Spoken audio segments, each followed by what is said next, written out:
गुरुदेव भगवान की जय। प्यारे कृष्ण कन्हैया लाल की जय। श्रीमद् वाल्मीकि रामायण द्वितीय खंड का युद्ध कांड चल रहा है। 54 सर्ग हो चुके हैं। आज 55वें सर्ग से रावण की आज्ञा से अकंपन आदि राक्षसों का युद्ध में आना और वानरों के साथ उनका घोर युद्ध। बालीपुत्र अंगद के हाथ से वज्रदंष्ट के मारे जाने का समाचार सुनकर रावण ने हाथ जोड़कर अपने पास खड़े हुए सेनापति प्रहस्त से कहा, अकंपन संपूर्ण अस्त्र शस्त्रों के ज्ञाता हैं, अतः उन्हीं को आगे करके भयंकर पराक्रमी दुर्धर्ष राक्षस शीघ्र यहाँ से युद्ध के लिए जाएं। अकंपन को युद्ध सदा ही प्रिय है। ये सर्वदा मेरी उन्नति चाहते हैं। इन्हें युद्ध में एक श्रेष्ठ योद्धा माना गया है। ये शत्रुओं को दंड देने, अपने सैनिकों की रक्षा करने तथा रणभूमि में सेना का संचालन करने में समर्थ हैं। अकंपन दोनों भाई श्री राम और लक्ष्मण को तथा महाबली सुग्रीव को भी परास्त कर देंगे और दूसरे भयानक वानरों का भी संहार कर डालेंगे, इसमें संशय नहीं है। रावण की उस आज्ञा को शिरोधार्य करके शीघ्र पराक्रमी महाबली सेनाध्यक्ष ने उस समय युद्ध के लिए सेना भेजी। सेनापति से प्रेरित होकर भयानक नेत्रों वाले मुख्य भयंकर राक्षस नाना प्रकार के अस्त्र शस्त्र लिए नगर से बाहर निकले। उसी समय तपे हुए सोने से विभूषित विशाल रथ पर आरूढ़ होकर घोर राक्षसों से घिरा हुआ अकंपन भी निकला। वह मेघ के समान विशाल था, मेघ के समान ही उसका रंग था और मेघ के ही तुल्य उसकी गर्जना थी। महासमर में देवता भी उसे कंपित नहीं कर सकते थे, इसलिए वह अकंपन नाम से विख्यात था और राक्षसों में सूर्य के समान तेजस्वी था। रोषावेश से भरकर युद्ध की इच्छा से धावा करने वाले अकंपन के रथ में जुटे हुए घोड़ों का मन अकस्मात दीन भाव को प्राप्त हो गया। यद्यपि अकंपन युद्ध का अभिनंदन करने वाला था, तथापि उस समय उसकी बाईं आंख फड़कने लगी, मुख की कांति फीकी पड़ गई और वाणी गदगद हो गई। यद्यपि वह समय सुदिन का था, तथापि सहसा रूखी हवा से युक्त दुर्दिन छा गया। सभी पशु और पक्षी क्रूर एवं भयदायक बोली बोलने लगे। अकंपन के कंधे सिंह के समान पुष्ट थे, उसका पराक्रम व्याघ्र के समान था। वह पूर्वोक्त उत्पातों की कोई परवाह न करके रणभूमि की ओर चला। जिस समय वह राक्षस दूसरे राक्षसों के साथ लंका से निकला, उस समय ऐसा महान कोलाहल हुआ कि समुद्र में भी हलचल सी मच गई।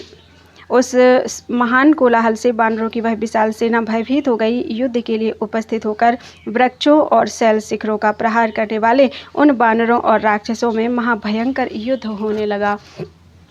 श्री राम और रावण के निमित्त आत्मत्याग के लिए उद्यत हुए वे समस्त शूरवीर अत्यंत बलशाली और पर्वत के समान विशालकाय थे। वानर तथा राक्षस एक दूसरे के वध की इच्छा से वहां एकत्र हुए थे। वे युद्ध स्थल में अत्यंत वेगशाली थे, कोलाहल करते और एक दूसरे को लक्ष्य करके क्रोधपूर्वक गरजते थे। उनका महान शब्द सुदूर तक सुनाई देता था। वानरों और राक्षसों द्वारा उड़ाई गई लाल रंग की धूल बड़ी भयंकर जान पड़ती थी। उसने दशों दिशाओं को आच्छादित कर लिया था। परस्पर उड़ाई हुई वह धूल हिलते हुए रेशमी वस्त्र के समान पांडुवर्ण की दिखाई देती थी। उसके द्वारा सम्रांगण में समस्त प्राणी ढक गए थे, अतः वानर और राक्षस उन्हें देख नहीं पाते थे। उस धूल से आच्छादित होने के कारण ध्वज, पताका, ढाल, घोड़ा, अस्त्र शस्त्र अथवा रथ कोई भी वस्तु दिखाई नहीं देती थी। उन गरजते और दौड़ते हुए प्राणियों का महाभयंकर शब्द युद्ध स्थल में सबको सुनाई पड़ता था, परंतु उनके रूप नहीं दिखाई देते थे। अंधकार से आच्छादित युद्ध स्थल में अत्यंत कुपित हुए वानरों पर ही प्रहार कर बैठते थे तथा राक्षस राक्षसों को ही मारने लगते थे। अंधकार से आच्छादित युद्ध स्थल में अत्यंत कुपित हुए वानरों पर ही प्रहार कर बैठते थे तथा राक्षस राक्षसों को ही मारने लगते थे। अपने तथा शत्रु पक्ष के योद्धाओं को मारते हुए वानरों तथा राक्षसों ने उस रणभूमि को रक्त की धारा से भिगो दिया और वहां कीच मचा दी। तदनंतर रक्त के प्रवाह से सिंच जाने के कारण वहां की धूल बैठ गई और सारी युद्धभूमि लाशों से भर गई। बानर और राक्षस एक दूसरे पर वृक्ष, शक्ति, गदा, प्रास, शिला, परिघ और तोमर आदि से बलपूर्वक जल्दी जल्दी प्रहार करने लगे। भयंकर कर्म करने वाले बानर अपनी परिघ के समान भुजाओं द्वारा पर्वताकार राक्षसों के साथ युद्ध करते हुए रणभूमि में उन्हें मारने लगे। उधर राक्षस लोग भी अत्यंत कुपित होकर हाथों में प्राश और तोमर लिए अत्यंत भयंकर शस्त्रों द्वारा बानरों का वध करने लगे। इस समय अधिक रोष से भरा हुआ राक्षस सेनापति अकम्पन भी भयानक पराक्रम प्रकट करने वाले उन सभी राक्षसों का हर्ष बढ़ाने लगा। बानर भी बलपूर्वक आक्रमण करके राक्षसों के अस्त्र शस्त्र छीनकर बड़े बड़े वृक्षों और शिलाओं द्वारा उन्हें विदीर्ण करने लगे। इसी समय वीर बानर कुमुद, नल, मेंद और द्विविद ने कुपित होकर अपना परम उत्तम वेग प्रकट किया। उन महावीर बानर शिरोमणियों ने युद्ध के मुहाने पर वृक्षों द्वारा खेल खेल में ही राक्षसों का बड़ा भारी संहार किया। उन सब ने नाना प्रकार के अस्त्र शस्त्रों द्वारा राक्षसों को भली भांति मथ डाला। इस प्रकार श्री वाल्मीकि निर्मित आर्ष रामायण आदि काव्य के युद्ध कांड में 55वां सर्ग पूरा हुआ। बोलो वृंदावन बिहारी लाल की जय। 56 सर्ग। हनुमान जी के द्वारा अकम्पन का वध। उन बानर शिरोमणियों द्वारा किए गए उन महान पराक्रम को देखकर युद्ध स्थल में अकम्पन को बड़ा भारी एवं दुस्सह क्रोध हुआ। शत्रुओं का कर्म देखकर रोष से उसका सारा शरीर व्याप्त हो गया और उसने उत्तम धनुष को हिलाते हुए उसने सारथी से कहा, सारथे, ये बलवान बानर युद्ध में बहुतेरे राक्षसों का वध कर रहे हैं, अतः पहले वहीं शीघ्रतापूर्वक मेरा रथ पहुंचाओ। ये बानर बलवान तो हैं ही, इनका क्रोध भी बड़ा भयानक है। ये वृक्षों और शिलाओं का प्रहार करते हुए मेरे सामने खड़े हैं। ये युद्ध की इस प्रहार रखने वाले हैं, अतः मैं इन सब का वध करना चाहता हूँ। इन्होंने सारी राक्षस सेना को मथ डाला है, यह साफ दिखाई देता है। तदनंतर तेज चलने वाले घोड़ों से जुते हुए रथ के द्वारा रथियों में श्रेष्ठ अकम्पन दूर से ही बाण समूहों की वर्षा करता हुआ उन बानरों पर टूट पड़ा। अकम्पन के बाणों से घायल होकर सभी बानर भाग चले। वे युद्ध स्थल में खड़े भी नहीं रह सके। फिर युद्ध करने की तो बात ही क्या है। अकम्पन के बाण बानरों के पीछे लगे थे और वे मृत्यु के अधीन होते जाते थे। अपने जाति भाइयों की यह दशा देखकर महाबली हनुमान जी अकम्पन के पास आए। महाकपि हनुमान जी को आया देखकर वे समस्त वीर बानर शिरोमणि एकत्र होकर हर्षपूर्वक उन्हें चारों ओर से घेर कर खड़े हो गए। हनुमान जी को युद्ध के लिए डटा हुआ देखकर वे सभी श्रेष्ठ बानर उन बलवान वीर का आश्रय लेकर स्वयं भी बलवान हो गए। पर्वत के समान विशालकाय हनुमान जी को अपने सामने उपस्थित देखकर अकम्पन उन पर बाणों की फिर वर्षा करने लगे, मानो देवराज इंद्र जल की धारा बरसा रहे हों। अपने शरीर पर गिराए गए उन बाण समूहों की परवाह न करके महाबली हनुमान जी ने अकम्पन को मार डालने का विचार बनाया। फिर तो महातेजस्वी पवन कुमार हनुमान महान अट्टहास करके पृथ्वी को कपाते हुए से उस राक्षस की ओर दौड़े।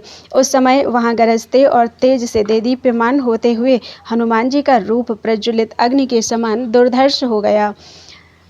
अपने हाथ में कोई हथियार नहीं है, यह जानकर क्रोध से भरे हुए बानर शिरोमणि हनुमान ने बड़े वेग से पर्वत उखाड़ लिया। उस महान पर्वत को एक ही हाथ से लेकर पराक्रमी पवन कुमार बड़े जोर जोर से गर्जना करते हुए उसे घुमाने लगे। फिर उन्होंने राक्षस राज अकम्पन पर धावा किया। ठीक उसी तरह जैसे पूर्व काल में देवेंद्र ने वज्र लेकर युद्ध स्थल में नमुची पर आक्रमण किया था।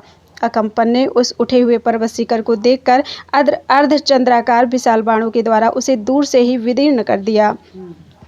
उस राक्षस के बाण से विदीर्ण होकर वह पर्वत शिखर आकाश में ही बिखर कर गिर पड़ा। यह देखकर हनुमान जी के क्रोध की सीमा नहीं रही। फिर रोष और हर्ष से उन बानर वीर ने महान पर्वत के समान ऊंचे अश्वकर्ण नामक वृक्ष के पास जाकर उसे शीघ्रतापूर्वक उखाड़ लिया। विशाल तने वाले उस अश्वकर्ण को हाथ में लेकर महातेजस्वी हनुमान ने बड़ी प्रसन्नता के साथ उसे युद्धभूमि में घुमाना आरंभ किया। प्रचंड क्रोध से भरे हुए हनुमान ने बड़े वेग से दौड़कर कितने ही वृक्षों को तोड़ डाला और पैरों की धमक से वे पृथ्वी को भी विदीर्ण सी करने लगे। सवारों सहित हाथियों, रथों सहित रथियों तथा पैदल राक्षसों को भी बुद्धिमान हनुमान जी मौत के घाट उतारने लगे। क्रोध से भरे हुए यमराज की भांति वृक्ष हाथ में लिए प्राणहारी हनुमान को देखकर राक्षस भागने लगे। राक्षसों को भय देने वाले हनुमान अत्यंत कुपित होकर शत्रुओं पर आक्रमण कर रहे थे। उस समय वीर अकम्पन ने उन्हें देखा। देखते ही वह क्षोभ से भर गया और जोर जोर से गर्जना करने लगा। अकम्पन ने देह को विदीर्ण कर देने वाले 14 पैने बाण मारकर महापराक्रमी हनुमान को घायल कर दिया। इस प्रकार नाराजों और तीखी शक्तियों से छिदे हुए वीर हनुमान उस समय वृक्षों से व्याप्त पर्वत के समान दिखाई देते थे। उनका सारा शरीर रक्त से रंग गया था, इसलिए वे महापराक्रमी, महाबली और महाकाय हनुमान खिले हुए अशोक एवं धूम रहित अग्नि के समान शोभा पा रहे थे। तदनंतर महान वेग प्रकट करके हनुमान जी ने एक दूसरा वृक्ष उखाड़ लिया और तुरंत ही उसे राक्षस राज अकम्पन के सिर पर दे मारा। क्रोध से भरे बानर श्रेष्ठ महात्मा हनुमान के चलाए हुए उस वृक्ष की गहरी चोट खाकर राक्षस अकम्पन पृथ्वी पर गिरा और मर गया। जैसे भूकंप आने पर सारे वृक्ष कांपने लगते हैं, उसी प्रकार राक्षस राज अकम्पन को रणभूमि में मारा गया देखकर समस्त राक्षस व्यथित हो उठे। बानरों के खदेड़ने पर वहां परास्त हुए वे सब राक्षस अपने अस्त्र शस्त्र फेंककर डर के मारे लंका में भाग गए। उनके केस खुले हुए थे, वे घबरा गए थे और पराजित होने से उनका घमंड चूर चूर हो गया था। भय के कारण उनके अंगों से पसीने चू रहे थे और इसी अवस्था में वे भाग रहे थे। भय के कारण एक दूसरे को कुचलते हुए वे भागकर लंकापुरी में घुस गए। भागते समय वे बारंबार पीछे घूम घूम कर देखते रहते थे। उन राक्षसों के लंका में घुस जाने पर समस्त महाबली बानरों ने एकत्र होकर उन हनुमान जी का अभिनंदन किया। उन शक्तिशाली हनुमान जी ने भी उत्साहित होकर यथा योग्य अनुकूल बर्ताव करते हुए उन समस्त बानरों का समादर किया। तत्पश्चात विजयोल्लास से सुशोभित होने वाले बानरों ने पूरा बल लगाकर उच्च स्वर से गर्जना की और वहां जीवित राक्षसों को ही पकड़ पकड़ कर घसीटना आरंभ किया। जैसे भगवान विष्णु ने शत्रुनाशन, महाबली भयंकर एवं महान असुर मधु कैटभ आदि का वध करके वीर शोभा अर्थात विजय लक्ष्मी का वरण किया था, उसी प्रकार महाकपि हनुमान ने राक्षसों के पास पहुंचकर उन्हें मौत के घाट उतार कर वीरोचित शोभा को धारण किया। उस समय देवता महाबली श्री राम, लक्ष्मण, सुग्रीव आदि बानर तथा अत्यंत बलशाली विभीषण ने भी कपिवर हनुमान जी का यथोचित सत्कार किया। इस प्रकार श्री वाल्मीकि निर्मित आर्ष रामायण आदि काव्य के युद्धकांड में 56वां सर्ग पूरा हुआ। 57 सर्गा 57वां सर्ग प्रहस्त का रावण की आज्ञा से विशाल सेना सहित युद्ध के लिए प्रस्थान। अकम्पन के वध का समाचार पाकर राक्षस राज रावण को बड़ा क्रोध हुआ। उसके मुख पर कुछ दीनता छा गई और वह मंत्रियों की ओर देखने लगा। पहले तो 2 घड़ी तक वह कुछ सोचता रहा, फिर उसने मंत्रियों के साथ विचार किया और उसके बाद दिन के पूर्व भाग में राक्षस राज रावण स्वयं लंका के सब मोर्चों का निरीक्षण करने के लिए गया। राक्षस गढ़ों से सुरक्षित और बहुत सी छावनियों से घिरी हुई ध्वजा पताकाओं से सुशोभित उस नगरी को राजा रावण ने अच्छी तरह देखा। लंकापुरी चारों ओर से शत्रुओं द्वारा घेर ली गई थी। यह देखकर राक्षस राज रावण ने अपने हितैषी युद्ध कला कोविद प्रहस्त से यह समयोचित बात कही। युद्ध विशारद वीर, नगर के अत्यंत निकट शत्रुओं की सेना छावनी डाले पड़ी है, इसलिए सारा नगर सहसा व्यथित हो उठा है। अब मैं दूसरे किसी के युद्ध करने से इसका छुटकारा होता नहीं देखता हूँ। अब तो इस तरह के युद्ध का भार में कुंभकर्ण, मेरे सेनापति तुम, बेटा इंद्रजित अथवा निकुंभ ही उठा सकते हैं। अतः तुम शीघ्र ही सेना लेकर विजय के लिए प्रस्थान करो और जहाँ ये सब बानर जुटे हुए हैं वहाँ जाओ। तुम्हारे निकलते ही सारी बानर सेना तुरंत विचलित हो उठेगी और गरजते हुए राक्षस शिरोमणियों का सिंहनाद सुनकर भाग खड़ी होगी। बानर लोग बड़े चंचल, ढीठ और डरपोक होते हैं। जैसे हाथी सिंह की गर्जना नहीं सह सकते, उसी प्रकार वे बानर तुम्हारा सिंहनाद नहीं सह सकेंगे। प्रहस्त जब बानर सेना भाग जाएगी तब कोई सहारा न रहने के कारण लक्ष्मण सहित श्री राम विवश होकर तुम्हारे अधीन हो जाएंगे। युद्ध में मृत्यु संदिग्ध होती है तो भी हो भी सकती है और नहीं भी, किंतु ऐसी मृत्यु ही श्रेष्ठ है। इसके विपरीत जीवन को बिना संशय अर्थात बिना जोखिम में डाले बिना युद्ध स्थल के जो मृत्यु होती है वह श्रेष्ठ नहीं होती, ऐसा मेरा विचार है। इसके अनुकूल या प्रतिकूल जो कुछ तुम हमारे लिए हितकर समझते हो उसे बताओ। रावण के ऐसा कहने पर सेनापति प्रहस्त ने उस राक्षस राज के समक्ष उसी तरह अपना विचार व्यक्त किया जैसे शुक्राचार्य असुर राजा बलि को अपनी सलाह दिया करते थे। उसने कहा, राजन, हम लोगों ने कुशल मंत्रियों के साथ पहले भी इस विषय पर विचार किया है। उन दिनों एक दूसरे के मत की आलोचना करके हम लोगों में विवाद भी खड़ा हो गया था। हम लोग सर्वसम्मति से किसी एक निर्णय पर नहीं पहुंच सके थे। मेरा पहले से ही यह निश्चय रहा है कि सीता जी को लौटा देने से ही हम लोगों का कल्याण होगा और ना लौटाने पर युद्ध अवश्य होगा। उस निश्चय के अनुसार ही हमें आज यह युद्ध का संकट दिखाई देता है, परंतु अपने दान मान और विविध सांत्वनाओं के द्वारा समय समय पर सदा ही मेरा सत्कार किया है। फिर मैं आपका हित साधन क्यों नहीं करूँगा, अथवा आपके हित के लिए कौन सा कार्य नहीं कर सकूँगा। मुझे अपने जीवन, स्त्री, पुत्र और धन आदि की रक्षा नहीं करनी है। इनकी रक्षा के लिए मुझे कोई चिंता नहीं है। आप देखिए कि मैं किस तरह आपके लिए युद्ध की ज्वाला में अपने जीवन की आहुति देता हूँ।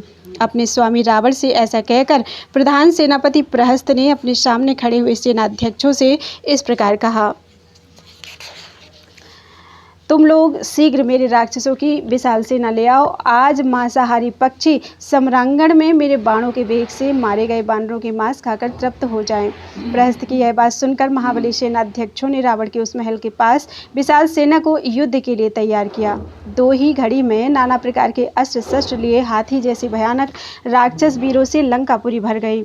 कितने ही राक्षस घी की आहुति देकर अग्निदेव को तृप्त करने लगे और ब्राह्मणों को नमस्कार करके आशीर्वाद लेने लगे। उस समय घी की गंध लेकर सुगंधित वायु सब ओर बहने लगी। राक्षसों ने मंत्रों द्वारा अभिमंत्रित नाना प्रकार की मालाएं ग्रहण की और हर्ष एवं उत्साह से युक्त होकर युद्धोपयोगी वेशभूषा धारण की। धनुष और कवच धारण किए राक्षस वेग से उछलकर आगे बढ़े और राजा रावण का दर्शन करते हुए प्रहस्त को चारों ओर से घेर कर खड़े हो गए। तदनंतर राजा की आज्ञा लेकर भयंकर भेरी बजाकर कवच आदि धारण करके युद्ध के लिए उद्यत हुआ प्रहस्त अस्त्र शस्त्रों से सुसज्जित रथ पर आरूढ़ हुआ। प्रहस्त के उस रथ में बड़े वेगशाली घोड़े जुटे हुए थे। उसका सारथी भी अपने कार्य में कुशल था। वह रथ पूर्णतः सारथी के नियंत्रण में था। उसके चलने पर महान मेघों की गर्जना के समान घर घर ध्वनि होती थी। वह रथ साक्षात चंद्रमा और सूर्य के समान प्रकाशमान था। सर्पाकार या सर्प चिन्हित ध्वज के कारण वह दुर्धर्ष प्रतीत होता था। उस रथ की रक्षा के लिए जो कवच था वह बहुत ही सुंदर दिखाई देता था। उसके सारे अंग सुंदर थे और उसमें अच्छी अच्छी सामग्रियां रखी गई थी। उस रथ में सोने की जाली लगी थी। वह अपनी कांति से हंसता हुआ सा प्रतीत होता था, अथवा दूसरे कांतिमान पदार्थों का उपहास सा कर रहा था। उस रथ पर बैठकर रावण की आज्ञा सिरोधार्य करके विशाल सेना से घिरा हुआ प्रहस्त तुरंत लंका से बाहर निकला। उसके निकलते ही मेघ की गंभीर गर्जना के साथ धौंसा बजने लगा। अन्य रणवाद्यों का निनाद भी पृथ्वी को परिपूर्ण करता सा प्रतीत होने लगा। सेनापति के प्रस्थान काल में शंखों की ध्वनि भी सुनाई देने लगी। प्रहस्त के आगे चलने वाले भयानक रूपधारी विशालकाय राक्षस भयंकर स्वर से गर्जना करते हुए आगे बढ़े। नरांतक, कुंभहनु, महानाद और समुन्नत, ये प्रहस्त के 4 सचिव उसे चारों ओर से घेर कर निकले। प्रहस्त की वह विशाल सेना हाथियों के समूह सी अत्यंत भयंकर जान पड़ती थी। उसकी व्यूह रचना हो चुकी थी। उस व्यूहबद्ध सेना के साथ ही प्रहस्त लंका के पूर्व द्वार से निकला। सागर प्रतिमौघेन श्लोक पढ़ने लगे थे। समुद्र के समान उस अपार सेना के साथ जब प्रहस्त बाहर निकला, उस समय वह क्रोध से भरे हुए प्रलय काल के संहारकारी यमराज के समान जान पड़ता था। उसके प्रस्थान करते समय जो भेरी आदि बाजों और गरजते हुए राक्षसों का गंभीर घोष हुआ, उससे भयभीत होकर लंका के सब प्राणी विकृत स्वर में चीत्कार करने लगे। उस समय बिना बादल के आकाश में उड़कर रक्तमांस का भोजन करने वाले पक्षी मंडल बनाकर प्रहस्त के रथ की दक्षिणावर्त परिक्रमा करने लगे। भयानक गीदड़ियां मुंह से आग की ज्वाला उगलती हुई अशुभ सूचक बोली बोलने लगी। आकाश से उल्कापात होने लगा और प्रचंड वायु चलने लगी। ग्रह रोष पूर्वक आपस में युद्ध करने लगे, जिससे उनका प्रकाश मंद पड़ गया तथा मेघ उस राक्षस के रथ के ऊपर गधों की सी आवाज में गर्जना करने लगे, रक्त बरसाने लगे और आगे चलने वाले सैनिकों को सींचने लगे। उसके ध्वज के ऊपर गीध दक्षिण की ओर मुंह करके आ बैठा।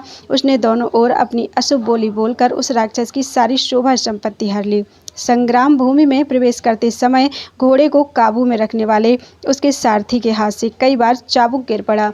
युद्ध के लिए निकलते समय प्रहस्त की जो परम दुर्लभ और प्रकाशमान शोभा थी, वह 2 ही घड़ी में नष्ट हो गई। उसके घोड़े समतल भूमि में भी लड़खड़ाकर गिर पड़े। प्रहस्तम तम ही निर्हंतम प्रख्यात गुण पौरुषम युधि नाना प्रहरणा कपिसेना व्यवर्तत।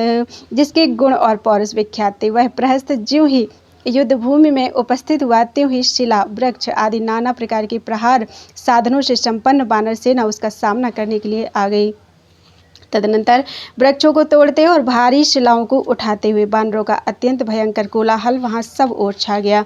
एक ओर राक्षस सिंहनाद कर रहे थे तो दूसरी ओर वानर गरज रहे थे। उन सब का तुमुलनाद वहां फैल गया। राक्षसों और वानरों की वे दोनों सेनाएं हर्ष और उल्लास से भरी थी। अत्यंत वेगशाली, समर्थ तथा एक दूसरे के वध की इच्छा वाले योद्धा परस्पर ललकार रहे थे। उनका महान कोलाहल सब कुछ सुनाई देता था।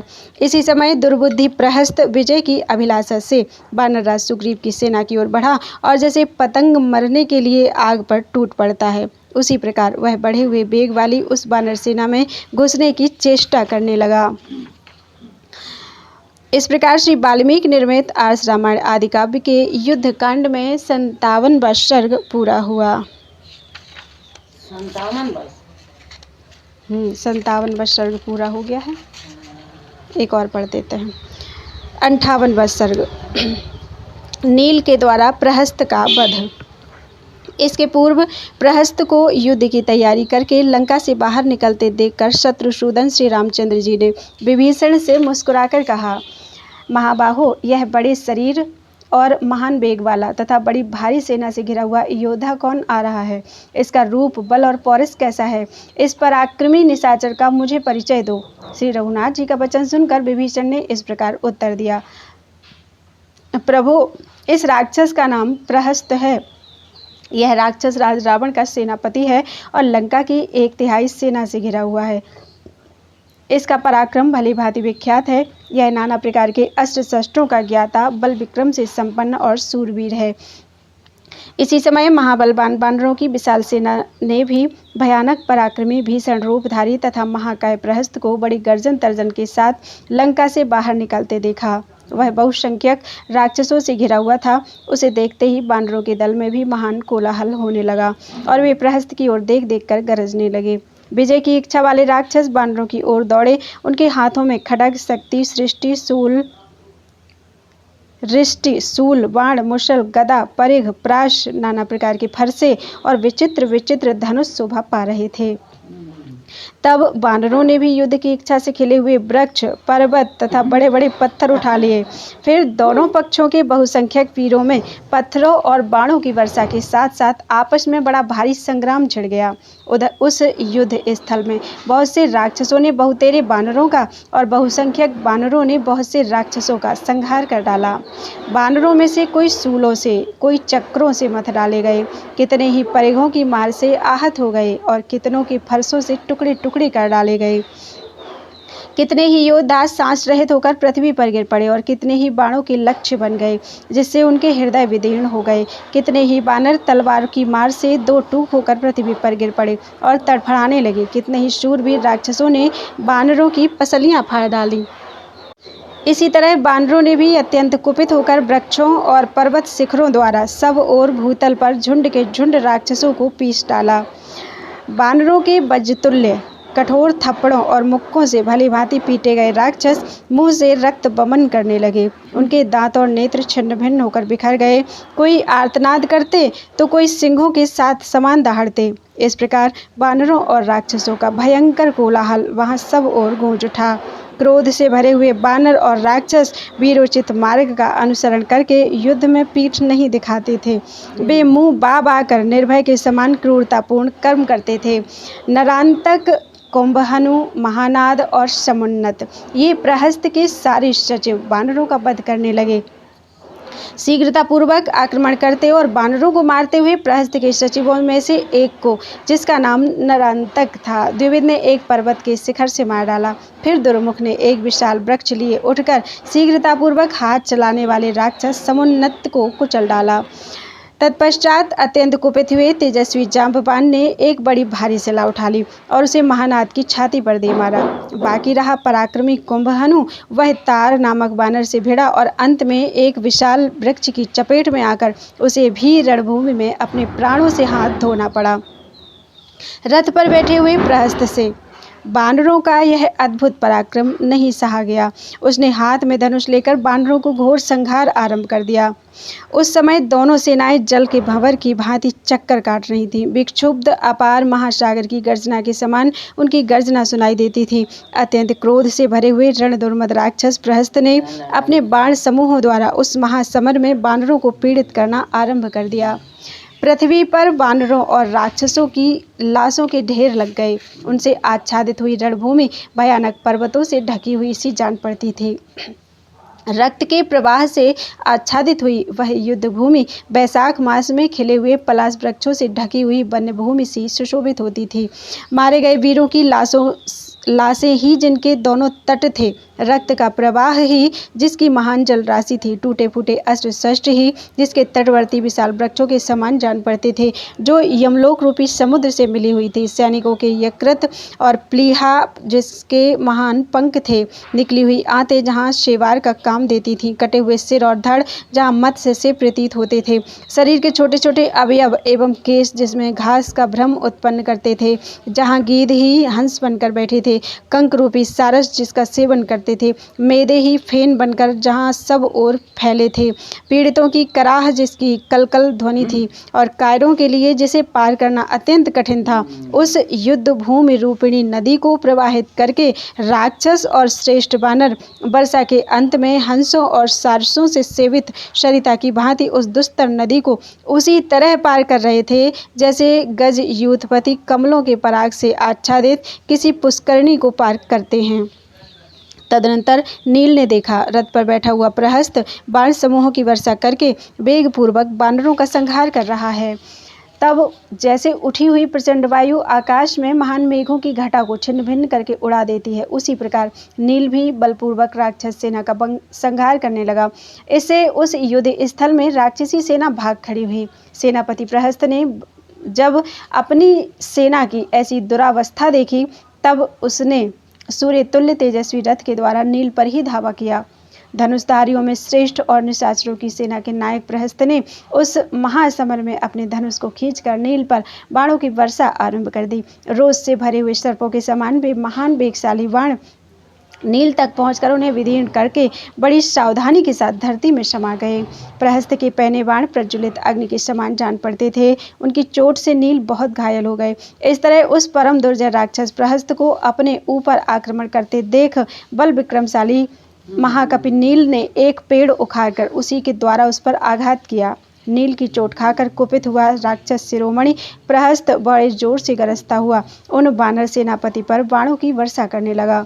उस दुरात्मा राक्षस के बाण समूहों का निवारण करने में समर्थ न हो सकने पर नील आंख बंद करके उन सब बाणों को अपने अंगों पर ही ग्रहण करने लगे।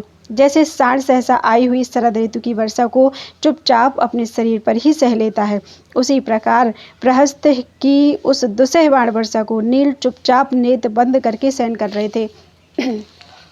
प्रहस्त की बाण वर्षा से कुपित होकर महाकपि ने नील ने एक विशाल साल वृक्ष के द्वारा उसके घोड़ों को मार डाला। तत्पश्चात रोष से भरी हुए नील ने उस दुरात्मा के धनुष को भी वेगपूर्वक तोड़ दिया और बारंबार वे गर्जना करने लगे। नील के द्वारा धनुष रहित किया गया सेनापति प्रहस्त एक भयानक मुशल हाथ में लेकर अपने रथ से कूद पड़ा।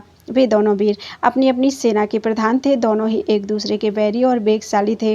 वे मद की धारा बहाने वाले दो गजराजों के समान खून से नहा उठे थे। दोनों ही अपनी तीखी दाढ़ों से काट काट कर एक दूसरे के अंगों को घायल किए देते थे। वे दोनों सिंह और बाघ के समान शक्तिशाली और उन्हीं के समान विजय के लिए सचेष्ट थे। दोनों वीर पराक्रमी, विजयी और युद्ध में कभी पीठ न दिखाने वाले थे तथा वृत्तासुर और इंद्र के समान युद्ध में यश पाने की अभिलाषा रखते थे। उस समय परम उद्योगी प्रहस्त ने नील के ललाट में मूसल से आघात किया। इससे उनके ललाट से रक्त की धारा बह चली। उनके सारे अंग रक्त से भीग गए। तब क्रोध से भरे हुए महाकपि नील ने एक विशाल वृक्ष उठाकर प्रहस्त की छाती पर दे मारा। उस प्रहार की कोई परवाह न करके प्रहस्त महान मूसल हाथ में लिए बलवान बानर नील की ओर बड़े वेग से दौड़ा। उस भयंकर वेगशाली राक्षस को रोष से भरकर आक्रमण करते देखकर महान वेगशाली महाकपि नील ने एक बड़ी भारी शिला हाथ में ले ली। उस शिला को नील ने रणभूमि में संग्राम की इच्छा वाले मुसल योधी निशाचर प्रहस्त के मस्तक पर तत्काल दे मारा।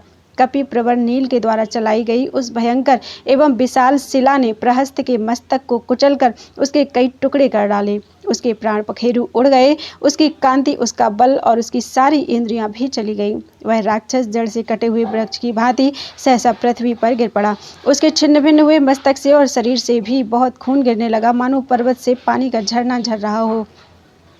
नील के द्वारा प्रहस्त के मारे जाने पर दुखी हुए राक्षसों की वह अकंपनीय विशाल सेना लंका को लौट गई। सेनापति के मारे जाने पर वह सेना ठहर नहीं सकी, जैसे बांध टूट जाने पर नदी का पानी रुक नहीं पाता। सेना नायक के मारे जाने से वे सारे राक्षस अपना युद्ध विषयक उत्साह खो बैठे और राक्षस राज रावण के भवन में जाकर चिंता के कारण चुपचाप खड़े हो गए। तीव्र शोक समुद्र में डूब जाने के कारण वे सब के सब अचेत से हो गए थे। तदनंतर विजयी सेनापति महाबली नील अपने इस महान कर्म के कारण प्रशंसित होते हुए श्री राम और लक्ष्मण से आकर मिले और बड़े हर्ष का अनुभव करने लगे। इस प्रकार से वाल्मीकि निर्मित आर्ष रामायण आदि काव्य के युद्ध कांड में 58वां सर्ग पूरा हुआ।